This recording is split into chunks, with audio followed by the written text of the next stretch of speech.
பிடிச்சிருந்தா லைக் பண்ணுங்க, ஷேர் பண்ணுங்க, கமெண்ட் பண்ணுங்க, மறக்காம சப்ஸ்கிரைப் பண்ணுங்க.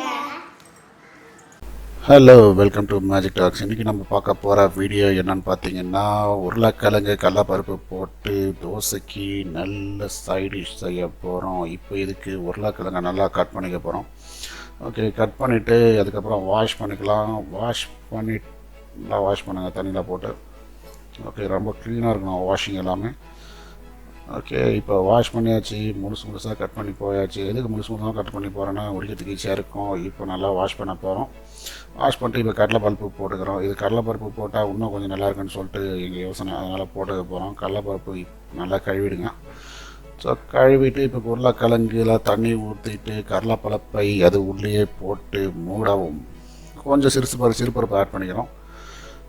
சிறுபருப்பு ஆட் பண்ணிட்டதுக்கப்புறம் இப்போ மூடி ஒரு 2-3 விசில் விட்டிங்கன்னா நல்லா வெந்து போகிடும்.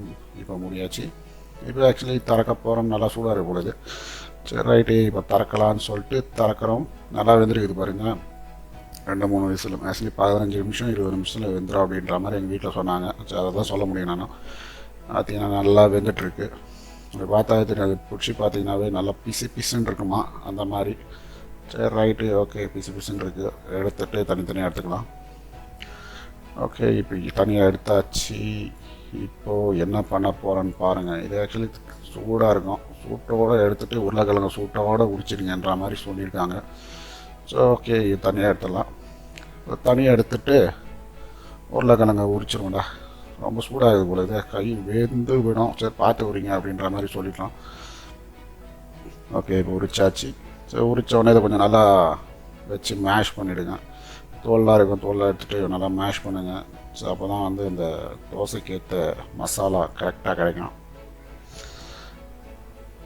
ஓகே, இப்போ இருக்கிற தொல்லை மேலே எடுத்துகிட்டு இப்போ மேஷ் பண்ணியாச்சு அருமையாக.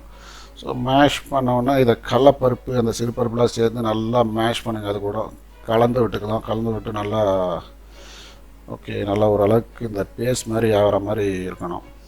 உருளைக்கிழங்கு மசாலா எப்படி இருக்கும் உங்களுக்கு எத்தனை தோசை எப்படி போடுவாங்கன்னு சொல்லிட்டு அது மாதிரி மேஷ் பண்ணிங்க.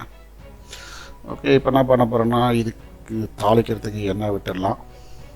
சமையல் எண்ணெய் விட்டுட்டு இப்போ கடுகு சீரகம் ஆட் பண்ணிக்க போகிறோம். ஆட் பண்ணிவிட்டு என்ன போட போகிறோம், கருவேப்பிலை போட்டுக்க போகிறோம். கருவேப்பிலை போட்டுட்ட பிறகு இப்போது பச்சை மிளகாய் ஆட் பண்ணுவோம். ஓகே, இப்போ பச்சை மிளகாய் ஆட் பண்ணி ஓரளவுக்கு கிண்ட வேண்டியதான் ஒரு 2-3 தடவை. ஓகே, இப்போ 2-3 தடவை கிண்டிட்டு இப்போ என்ன ஆட் பண்ண போகிறேன் பாருங்கள். வெங்காயம் நறுக்கி வச்சிங்க. வெங்காயம் நறுக்கி வச்சோன்னா இதில் ஆட் பண்ணிக்கலாம். ஸோ இப்போ ரெண்டுத்தையும் சேர்ந்து கலக்கிடுங்க. ஓகே, இது நல்லா ஓரளவுக்கு ப்ரௌனிஷாக வரையும் கலக்கலாம் அப்படின்ற மாதிரி. இப்போ இஞ்சி பூண்டு பேஸ்ட் ஆட் பண்ணிக்கலாம்.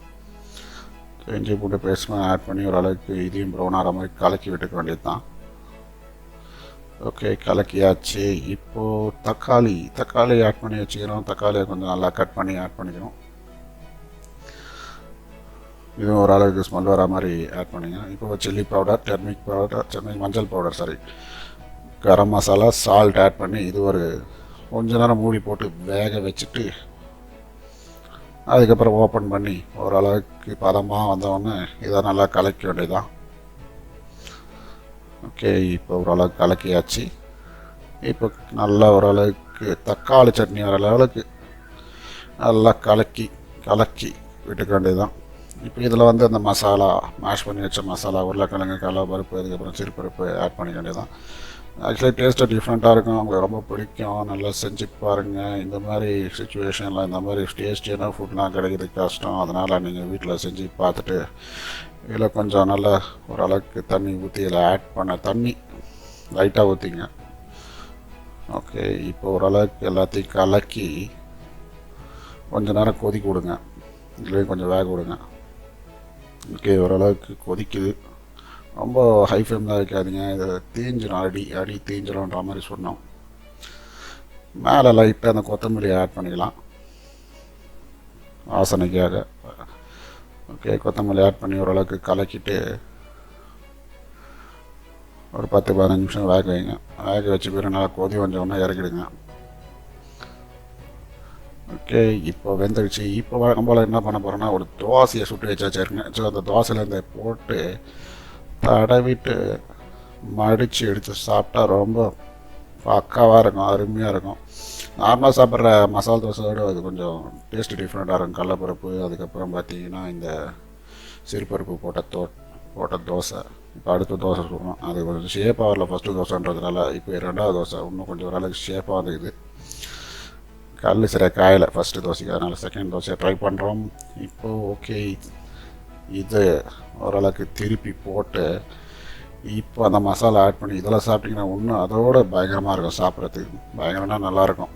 ஓகே, இதில் கொஞ்சம் நல்லா மசாலா தடவிட்டு, இது ஆக்சுவலி சின்ன பசங்களுக்கு எல்லாருக்கும் பிடிக்கும், நல்லாயிருக்கும். சாப்பிட்டு பாருங்கள். உங்களுக்கு இந்த வீடியோ பிடிச்சா லைக் பண்ணி, ஷேர் பண்ணி, கமெண்ட் பண்ணி, மறக்காமல் சப்ஸ்கிரைப் பண்ணுங்கள்.